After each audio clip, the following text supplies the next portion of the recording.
rápidamente en tiempo récord. Y ya estamos con el doctor Ríos. ¿Cómo está, doctor? Muy bien. Nos trajo hoy día una visita espectacular acá al programa. No lo esperábamos que nos trajera una visita de esta naturaleza, doctor. Veo que se ha ido superando porque los últimos invitados que trajo eran más o menos, ¿no? Acá, Hay que estar. ¿Cómo está, Yunis? ¿Todo bien? ¿Y tú? Muchas Gracias por venir. Nos sorprende, ¿ah? No nos había adelantado nada. Así el doctor siempre trae sorpresa. Doctor, vamos a hablar de la medicina y la inteligencia artificial, tengo entendido. Sí. Entre otras cosas. ¿Está Yunis real acá o es un robot? Es un robot que creamos hace poco tiempo. Un holograma. Claro. Bueno, primero vamos a ir a la parte que quedamos en deuda la vez anterior. Bueno, con Yuyu nos conocimos en realidad por esta cosa del Health Coach. Ella, como saben, le gusta mucho estos temas de la salud natural. Cuando yo empecé con medicina funcional, con el yoga y todo eso, tuvimos la oportunidad de conocernos y la verdad es que nos dimos cuenta que estábamos haciendo mucha relación en estos temas de medicina natural y de aprovechar eso. Y por eso empezamos a conocernos y terminamos trabajando juntos. A ella le interesó mucho estos temas que yo desarrollo. Y en parte es eso, promocionar, que la gente se eduque y que conozca. Y la semana pasada quedamos en traer esto, que era el cintillo Mendi, que es precisamente para neurofeedback, que es para entrenamiento cerebral. Entonces vamos a aprovechar de utilizarlo con Yuyu, precisamente con Yuyunis, para ver cómo funciona. A ver, Yuyu.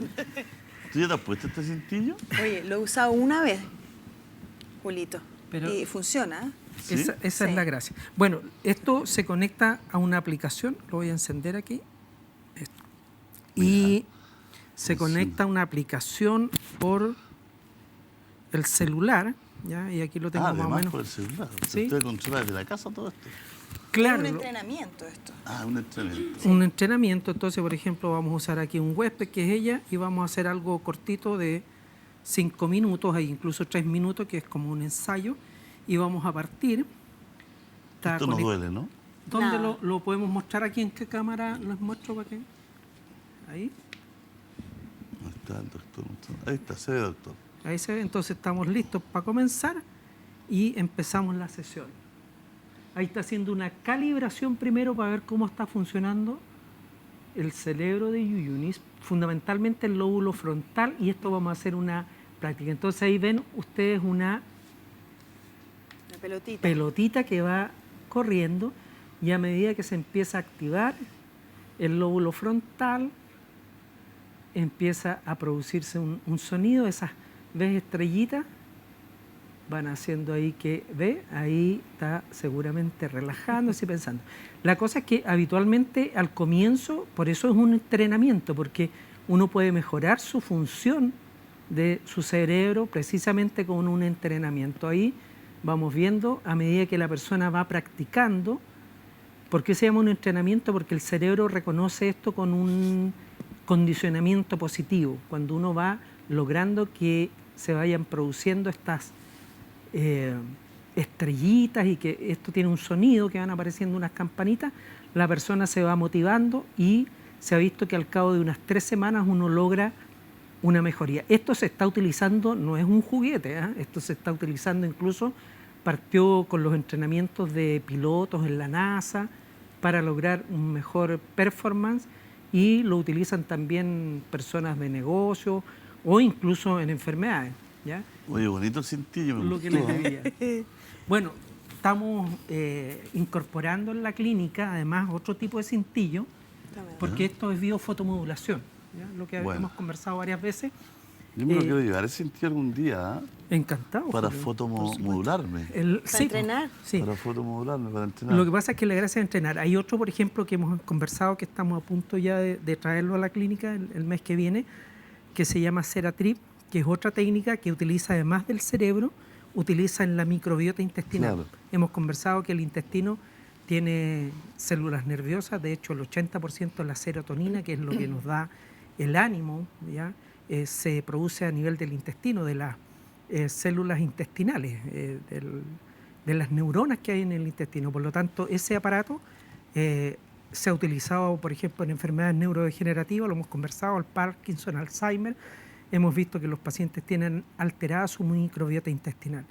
por eso es tan importante no solo el ejercicio, sino que la alimentación. O sea, aprender a nutrirse nuevamente, que es una de las cosas que está fallando en estos tiempos. Bueno, doctor, yo una vez he hecho este entrenamiento con Yuyu, gracias por esos momentos de gratitud que se vieron en tu cerebro ahí, porque se elevó bastante el nivel. Vamos a hablar un poquito de inteligencia inteligencia artificial. Sí. Bueno, ¿qué es la inteligencia artificial? En realidad hace 10 años en Silicon Valley partieron estos conceptos y tiene que ver un poco con los software, o sea, con la parte de la programación. Y ya en ese tiempo los sabios de Silicon Valley decían que probablemente era lo que se nos venía, ¿ya? Y es precisamente ya en estos tiempos la inteligencia artificial está llevando a todo nivel, digamos, no solamente en la medicina. A mí me llamó la atención una vez leí en la Newsweek, creo que era, que de las profesiones que iban a quedar con menos pega por la inteligencia artificial eran los médicos. La verdad es que... Me llamó mucho la atención. Sí, la verdad es que, pero ahí hay que tener cuidado. La gracia de la inteligencia artificial es que fundamentalmente puede manejar lo que se llama la Big Data, o sea, manejar mucha información y poder analizarla y además detectar patrones, o sea, cosas que se van repitiendo. Y eso en realidad en la inteligencia humana a veces es un poco difícil porque a medida que uno tiene mucho conocimiento se va mareando el conocimiento. En cambio, la máquina no tiene esa gracia, pero la inteligencia artificial no tiene la gracia de pensar, o sea, igual no tiene la capacidad de producir pensamiento, tampoco tiene emociones y tampoco tiene ética, que sí debería tener los seres humanos. Entonces, por lo tanto, a pesar de ser tan interesante la inteligencia artificial y tan útil, no debemos...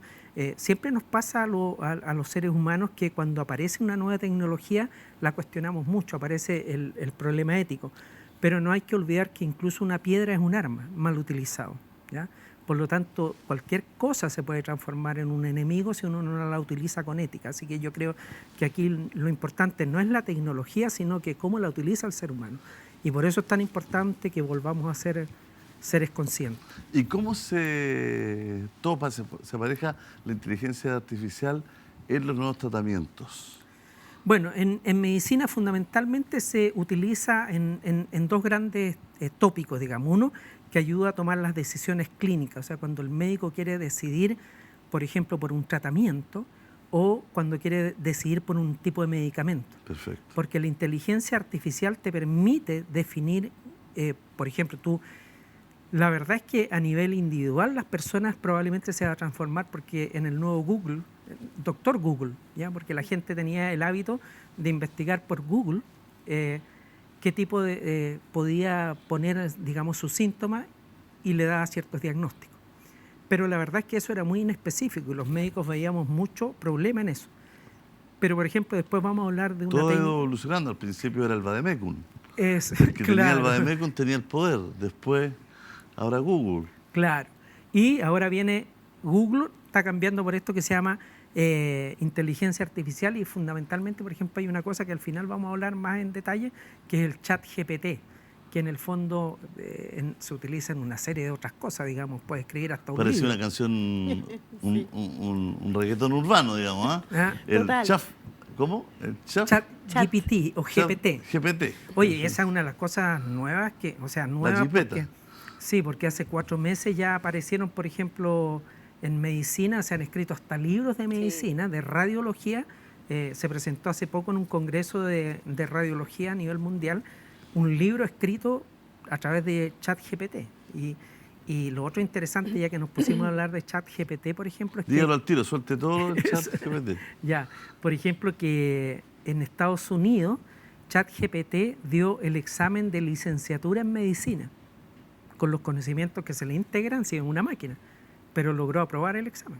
Ah, lo aprobó. Lo aprobó el examen. Lo aprobó. Claro, claro. Bueno, en medicina, ¿qué nos ayuda, por ejemplo? Y como tú decías, probablemente va a ser una dificultad porque el ser humano, a pesar de la inteligencia y todo eso, cometemos errores, digamos, que a veces una máquina no los comete. Por ejemplo, a uno se en radiología se está utilizando mucho, donde más se ha utilizado en imagenología o radiología, como se conocía antiguamente, esa especialidad, en la cual el médico tiene que ver muchas imágenes para poder aprender un diagnóstico. Ya ha visto, no sé, 30 radiografías de una neumonía, y ya sabe hacer el diagnóstico porque las vio. La máquina puede ver 400.000 en 3 minutos y ya crea un patrón de cómo es, ¿ya? Por ejemplo, ahí... Es muy difícil que se equivoque. Es muy difícil que se equivoque. Y además... Por no decir imposible. No necesita dormir. No. ¿Ya? Por lo tanto, puede ni comer. Puede hacer turno completo, no reclama, no va a paro. Ni embolarse con la enfermera o embolarse con... No, eso no ocurre en los hospitales. No ocurre. Eso, solamente en los canales de televisión ocurre embolarse eso, con otras cosas. En las teleseries, pero sí. En los médicos... No, pero hablo de los médicos que pierden la concentración. Alguna. Entonces, por ejemplo, de hecho, en Estados Unidos hace poco también se publicó el caso de que uno puede detectar un paciente, predecir con 10 años de antelación el riesgo de tener o un infarto o un accidente cerebrovascular. ¿Y cuál es lo interesante de esto? Que es la primera causa de muerte. 10 años. En el mundo. 10 años antes. Bueno, eso se hace mediante, los cardiólogos lo hacen mediante un ensayo de Framingham, si no me equivoco el nombre, pero que te mide, por ejemplo, el colesterol en sangre, exámenes de laboratorio, la edad, la raza, si el paciente fuma, si tiene alguna enfermedad, y eso permite decidir... Datos familiares. Claro, tanto familiares como del paciente, digamos. Claro. Si el paciente es diabético, por ejemplo, va a tener mayor riesgo, por lo tanto, uno estaría recomendando que ese paciente empiece a usar un medicamento especial. Hacer cruce. Claro, que se llaman estatinas. Pero la gracia de esto, por ejemplo, es que uno de los ensayos clínicos es que con una radiografía de tórax, solamente eso, la máquina te permite predecir con mayor exactitud que este Framingham, que tenía un 7,5%. Este ensayo clínico tenía un 9,6%.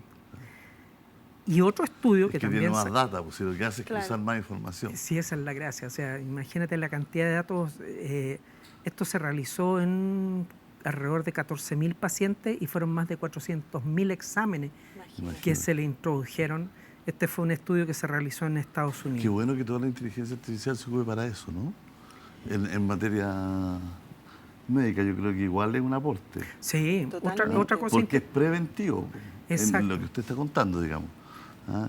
Y siempre llegamos tarde cuando ya el hombre hay que operarlo, hay que meterle... Claro. Exacto. ¿Ah? Sí, esto es un poco en eso, en la medicina personalizada, porque hemos visto que uno, y los médicos lo sabemos, uno da, no sé, un medicamento para la hipertensión y al paciente lo cita al mes para revisar si le funcionó o no. Ajá. Porque no tenemos la manera, excepto que hiciéramos un análisis genómico de ese paciente, saber si ese medicamento le funciona o no le funciona, Lógico. lo cual le encarece mucho. Pero en este caso, por ejemplo, nosotros podemos tener al paciente conectado remotamente y ver cómo funciona su sistema sin necesidad de tener al paciente una vez al mes y tomarle la presión arterial nomás. ¿Y usted, Yuni, se ha tratado con el doctor algo, no? Mire, todavía no. ¿Le ha puesto Estamos ya en la vías de- inyección azul? No, Como estamos Sergio ahí. Chili, ¿no? Todavía Estamos haciendo los puntos para probar el azul de Ya. metileno. Solo el cintillo están viendo. Solo el cintillo de momento. ¿Sí? Sí. ¿Y va a probar el otro cintillo con...? Vamos a probar todo. ¿Con porque, intestino? Sí, Sí, es sí. importante practicar, digamos, para poder después recomendarlo a los pacientes y hablar del tema. Claro. Lo que más ha servido a lo mejor la experiencia que Yuyunis ha visto los resultados de los pacientes, las experiencias que son a veces sorprendentes de algunos pacientes en patologías muy graves. Yo creo que eso es lo que más le llamó la atención. ¿Sus pacientes han sido alumnos suyos?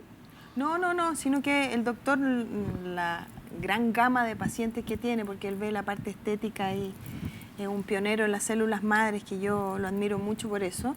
He visto los resultados de cómo funcionan las células madres en pacientes con cáncer, con artrosis, con diferentes patologías, en las mismas cirugías.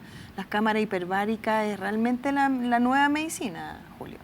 O sea, desde un problema mayor de un cáncer hasta un tema estético lo resuelve la célula. Y como preventivo debiera ser de todas maneras implementado por las personas y nosotros darlo a conocer de muchas formas, porque en realidad considero que es una súper forma de recuperar tu salud, de restaurar tu cuerpo, pues las células ahí, el doctor bien sabe, se van donde están los problemas. Es como, en el fondo el cuerpo está intoxicado y con la aplicación de células es como recibir algo muy puro que va a ir directamente Que logra hacia los lugares.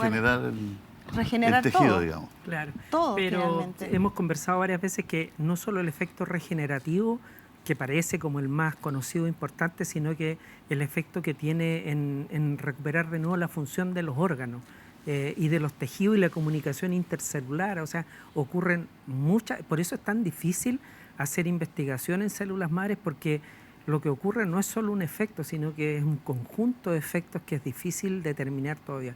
Pero por lo menos ya ha pasado las etapas de seguridad, que es la parte más importante. Las células madres son seguros utilizarlas, incluso de un donante, y además tienen efecto, digamos.